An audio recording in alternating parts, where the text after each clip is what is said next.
Hi everyone, here is my updated Chanel handbag collection video. I'm including this little card holder here because it was my first Chanel piece ever, and I don't use it a ton, but I do use it every now and then when I'm using it with the classic flap to match. It fits a lot of cards, and I think a wallet or card holder is a good way to start out with the brand to see if you think it's worth it and if you like it. I'm just going to go in the order of the way they're set up here.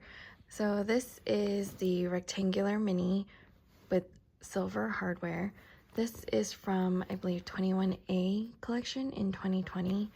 I use this a lot actually because it's the only bag other than the wallet on chain that's for crossbody function, and I feel like the silver is a really good understated hardware that can match with pretty casual types of outfits.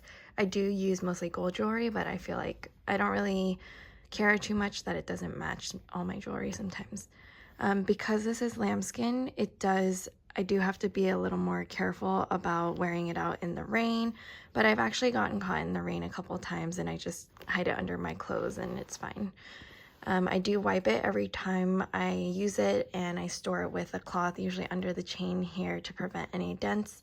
The only real signs of wear and tear I've seen are from the inside flap, but I think it's kind of gonna happen with any lambskin flap in general. It doesn't really have too many scratches there, and the quilts are still very puffy.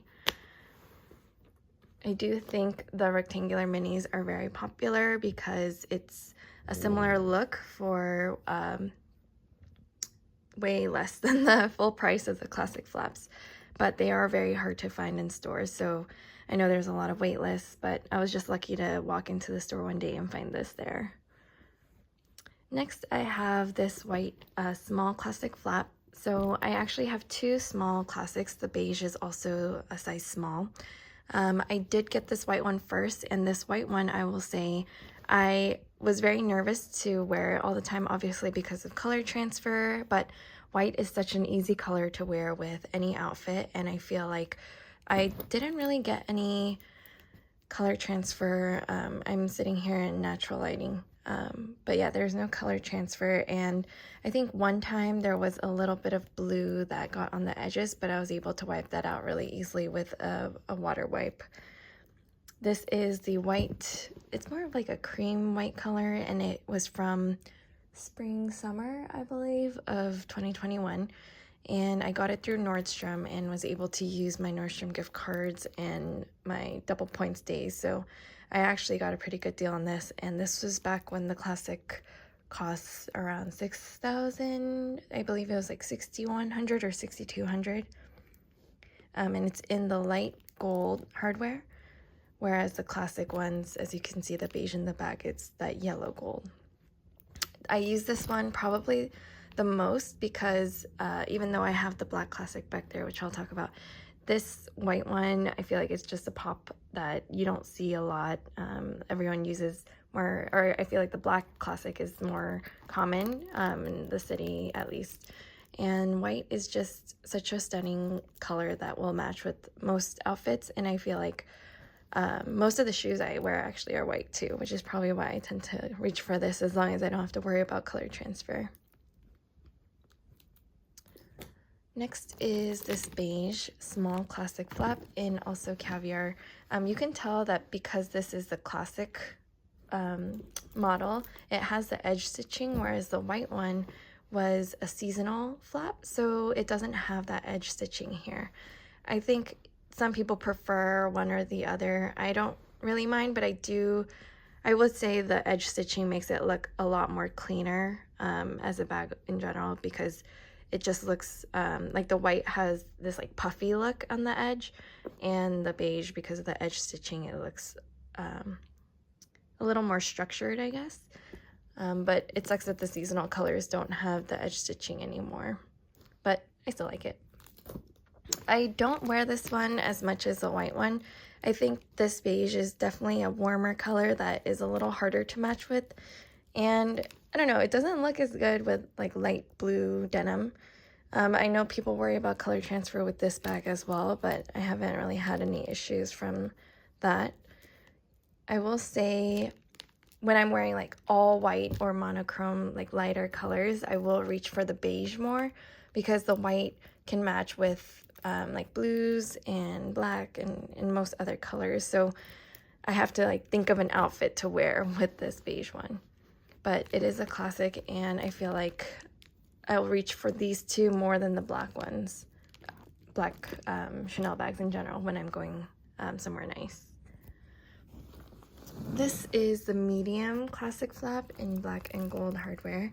So this was my first classic flap that I actually got, and I know the medium size is a lot more popular than the small size, or at least it's more versatile to most people.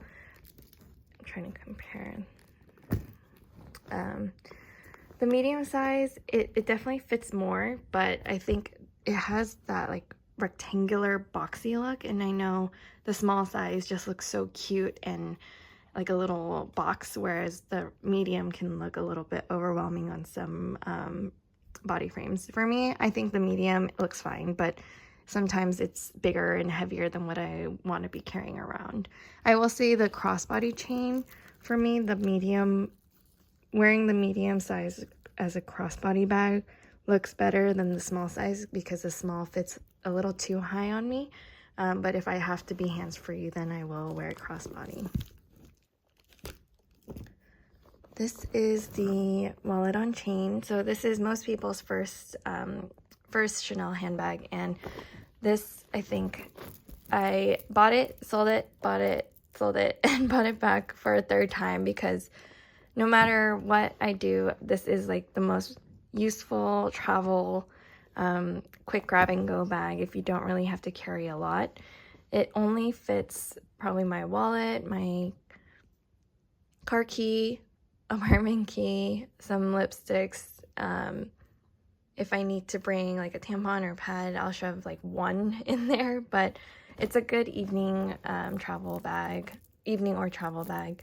And at this point, I think the cost is almost $3,000 retail, and I don't think it's worth it. I think there's tons of these on the resale market that you can find for maybe not as good condition, or not as new condition, but for something that is so expensive, you will get the cost per wear down if you use it a lot for quick evenings out or when you're going traveling. But if you're definitely the type that needs to fit at least your sunglasses and a few other things, then I think you need to at least size up and get the the mini rectangular size, or the mini square if you can find that. I will say this wallet on chain, when they remade it a few years ago, they changed this magnet to it used to be a snap button where you had to push it down, but now it's a magnet and it's a lot easier to close. So try to find one that, if you are looking on the resale market, try to find one that has the magnetic closure. My last bag is this, it's this Gabrielle backpack. This is the size small. This is the perfect everyday bag. The only problem is you can wear it as a shoulder bag, but it's not, it sits pretty high. I think out of all of these bags, it has the most capacity. I can fit a water bottle, I can fit a lot of other things that the other bags won't fit. But the only issue is with this opening here. It's not a zipper closure or anything, it's just a drawstring, and because it's a chain drawstring, I think it opens and closes more easily than other. And it is fabric on the inside, so if you get any stains or spill anything inside, it will definitely be hard to take out. The way this is the mixed hardware, I think it helps it match and look a lot more casual. The only part that I worry about is getting scratches on this bottom leather like chunky part, but I think I actually banged it against a few chairs, but there's no marks here so far. And this is probably the bag that I get the most use out of during just the weekdays, casual running errands. I know over time this leather will get more slouchy because it is like the, how do you explain? I think this is called like not grain calfskin, something calfskin, but it will get more slouchy, and like the Gabrielle hobo bag, I know I want to make sure I store it a certain way to prevent that, but I don't mind the look since it's more of a casual bag anyway. I am trying to find at least one red bag or something that isn't as more neutral colored sometime, but I'm not in a rush and I feel like the bags are getting so expensive. So this is my collection and I feel like for now I'm pretty content. I will say that I went a little crazy last year with buying and you know, getting excited about finding something rare in stores. So I'm probably going to take it easy for a little bit, and there are a couple bags in other brands that I'm looking at. So for now, this will be my Chanel handbag collection, and I believe that is enough for me to be at purse piece of that. If you guys have any other questions about any of the bags specifically, I can try to answer them in the comments or on Instagram. Thank you for watching.